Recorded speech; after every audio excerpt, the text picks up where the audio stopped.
کہ میں نے رسول اللہ صلی اللہ علیہ وسلم سے کچھ مانگا، آپ نے عطا فرمایا، میں نے پھر مانگا اور آپ نے عطا فرمایا، میں نے پھر مانگا، آپ صلی اللہ علیہ وسلم نے پھر بھی عطا فرمایا۔ اس کے بعد آپ صلی اللہ علیہ وسلم نے ارشاد فرمایا، اے حکیم، یہ دولت بڑی سرسبز اور بہت ہی شیریں ہے، لیکن جو شخص اسے اپنے دل کو سخی رکھ کر لے تو اس کی دولت میں برکت ہوتی ہے، اور جو لالچ کے ساتھ لیتا ہے تو اس کی دولت میں کچھ بھی برکت نہیں ہوگی۔ اس کا حال اس شخص جیسا ہوگا جو کھاتا ہے لیکن آسودہ نہیں ہوتا۔ یاد رکھو، اوپر کا ہاتھ نیچے کے ہاتھ سے بہتر ہے۔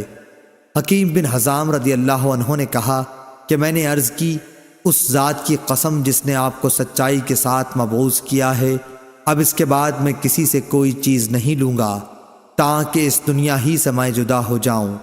چنانچہ حضرت ابوبکر رضی اللہ عنہ حکیم رضی اللہ عنہ کو ان کا معمول دینے کو بلاتے تو وہ لینے سے انکار کر دیتے۔ پھر حضرت عمر رضی اللہ عنہ نے بھی انہیں ان کا حصہ دینا چاہا تو انہوں نے اس کے لینے سے انکار کر دیا۔ اس پر حضرت عمر رضی اللہ عنہ نے فرمایا کہ مسلمانوں میں تمہیں حکیم بن حزام کے معاملے میں گواہ بناتا ہوں کہ میں نے ان کا حق انہیں دینا چاہا لیکن انہوں نے لینے سے انکار کر دیا۔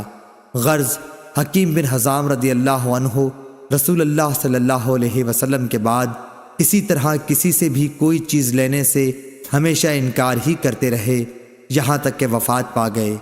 حضرت عمر رضی اللہ عنہ مال فے یعنی ملک کی آمدنی سے ان کا حصہ ان کو دینا چاہتے تھے مگر انہوں نے وہ بھی نہیں لیا۔